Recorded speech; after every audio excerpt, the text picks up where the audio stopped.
As you may or may not be aware, here in the UK, February is LGBT History Month.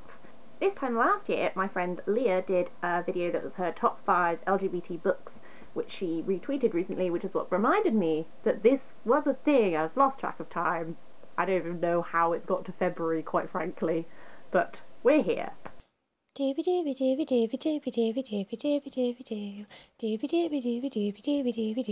Sophie Vlogs. My initial plan was to do a similar video where I talked about some of my top LGBTQ plus books, and then I tried to note down my thoughts about them, and I've realised I had way too much to say. So I'm going to try this month to just do a couple of videos that focus specifically on some of my favourites and explore why I like them so much, rather than do a compilation because too many things to say. So, the first book that I'm going to talk about is one that we are probably all very familiar with because I've watched a lot of YouTube videos on it myself, and that is The Song of Achilles by Madeline Miller. I love this book so much.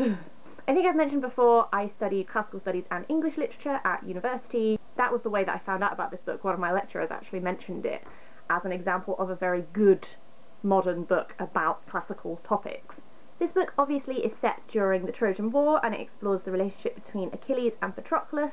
The book is narrated from Patroclus' point of view, who, when he's a child, he accidentally kills a boy, so he's sent in exile, and he ends up staying at where Achilles lives, with Achilles' father, essentially.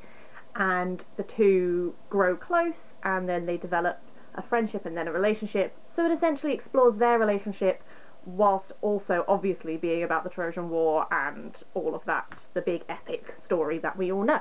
Obviously the first reason I love this book is because of the relationship between Achilles and Patroclus. I think it's so beautifully written, it's very raw, it's very, I was going to say emotional, by which I mean it's full of emotion. It's definitely a relationship that really draws you in, and you get very invested in the two of them. Another reason why I really like this is because I'm a massive classical studies nerd, and I'm just going to talk about all that stuff for a moment. As well as the relationship between Achilles and Patroclus, one of my favourite things is the relationship between Patroclus and Briseis. I have a confession to make.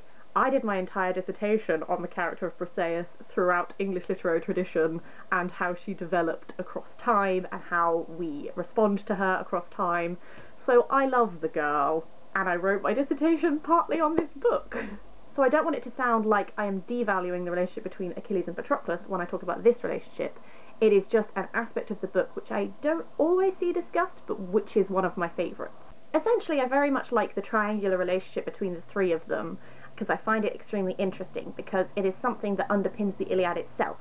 Briseis is not present in a lot of the Iliad, but her absence defines it, because where the Iliad starts, it's Achilles having an argument with Agamemnon, and that causes him to withdraw from the war. And the reason he has an argument is because Agamemnon takes Briseis away from him. So I find her a very intriguing character to begin with, because of the fact that she's so absent in the text, and yet she also defines the text. She gives it a structure, if that makes sense. And she is a character that is absent from a lot of literature. There's not actually that many things that explore her. So I absolutely love that this book makes her an actual character, gives her a voice, and makes her relevant to the plot. And I really like the way that she relates to Achilles and Patroclus' relationship.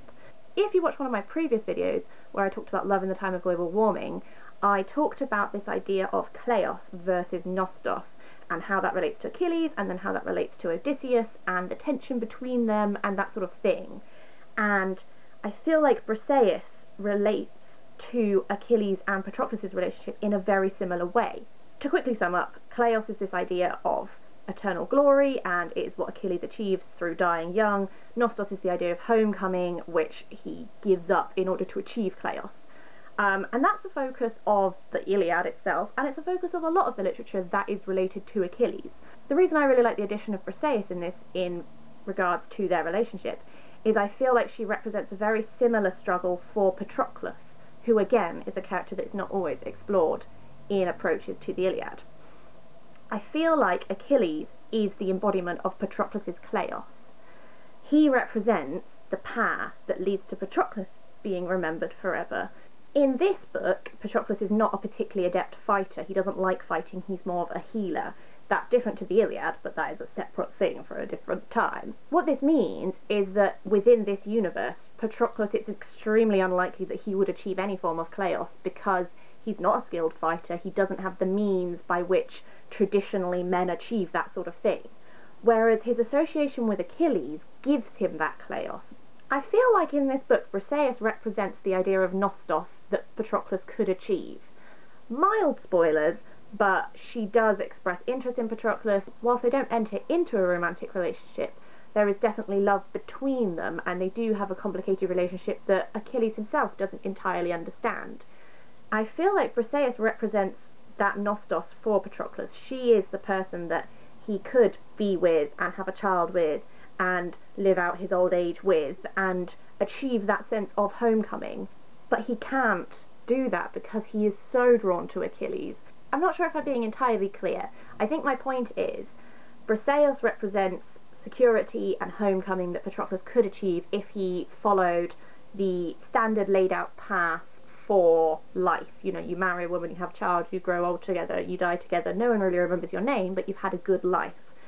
And Achilles is in himself the embodiment of kleos, but he's specifically the embodiment of kleos to Patroclus.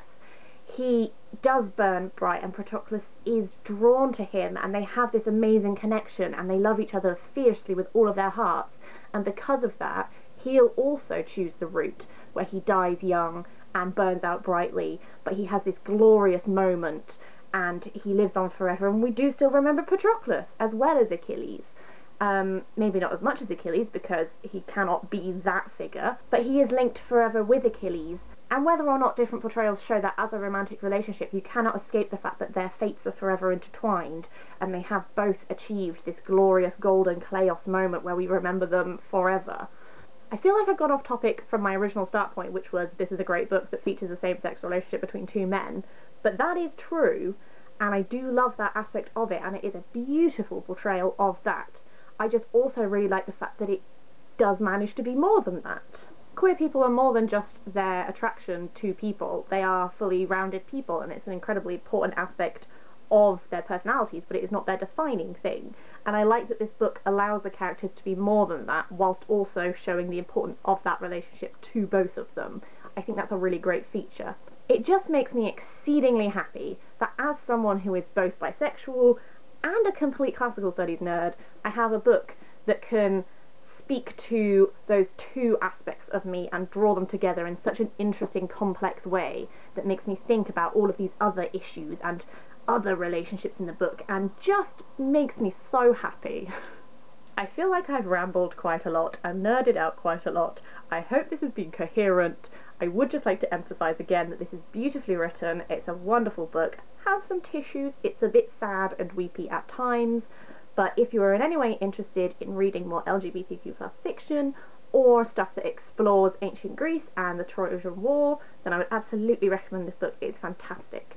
There are a gazillion other videos on YouTube about this book because a lot of people like it for good reason. I'm fully intending for this to be the first of a couple of videos that I'm going to do this month that just discuss some of my favourite LGBTQ+ books and talk about why I like them so much just as books, really.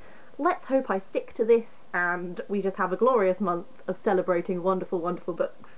If you've read this book and have thoughts on the things I've said, then I would really, really love to hear that. Or if you'd like to give me LGBTQ+ book recommendations, that would also be fabulous. I hope you're having a wonderful day. I hope this has vaguely made sense, and I will see you next week for hopefully another one of these.